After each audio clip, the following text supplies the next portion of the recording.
அமெரிக்காவின் விமானம் தாங்கி போர்க்கப்பல் மீது ஈரான் ஏவுகணைகளை வீசி தாக்குதல் நடத்தியிருக்கிறது. பாலிஸ்டிக் ஏவுகணைகளை வீசி நடத்தப்பட்ட தாக்குதலில் கப்பல் சேதமடைந்ததாக ஈரான் ஊடகங்கள் தகவல் வெளியிட்டுள்ளன.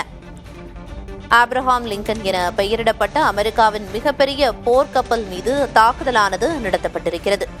ஈரான் அமெரிக்கா இடையே தொடரும் மோதலால் வளைகுடா பிராந்தியத்தில் பதற்றமான சூழலை நீடித்து வருகிறது.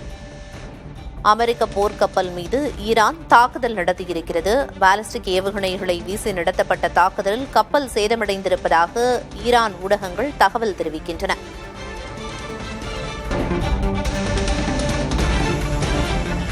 ஆப்ரஹாம் லிங்கன் என பெயரிடப்பட்ட அமெரிக்காவின் மிகப்பெரிய போர்க்கப்பல் மீது தாக்குதலானது மேற்கொள்ளப்பட்டிருக்கிறது. ஈரான் அமெரிக்கா இடையே தொடரும் மோதலால் வளைகுடா பிராந்தியத்தில் பதற்றமான சூழல் நீடித்து வருகிறது. தங்களது நாட்டை பாதுகாத்துக் கொள்ள எந்த எல்லைக்கும் செல்வோம் என்று ஈரான் அமைச்சர் அப்பாஸ் தெரிவித்திருந்தார். அமெரிக்காவின் விமானம் தாங்கி போர்க்கப்பல் மீது ஈரான் ஏவுகணைகளை வீசி தாக்குதல் நடத்தியிருக்கிறது.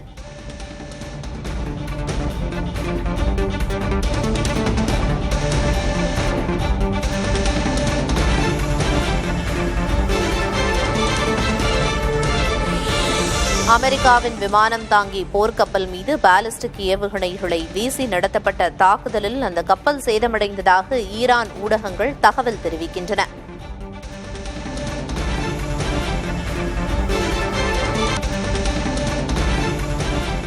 அமெரிக்க போர்க்கப்பல் மீது ஈரான் தாக்குதல் நடத்தியிருக்கிறது. ஈரான் உச்ச தலைவர் காமேனி கொல்லப்பட்டிருக்கும் நிலையில் இரு பிராந்தியத்திற்கு மத்தியிலும் பதற்றமான சூழலே நீடித்து வருகிறது. அமெரிக்காவின் விமானம் தாங்கி போர்க்கப்பல் மீது ஈரான் ஏவுகணைகளை வீசி தாக்குதல் நடத்தியிருக்கிறது. இந்த தாக்குதலில் அந்த கப்பல் சேதமானதாகவும் ஈரான் ஊடகங்கள் செய்தி வெளியிட்டுள்ளன.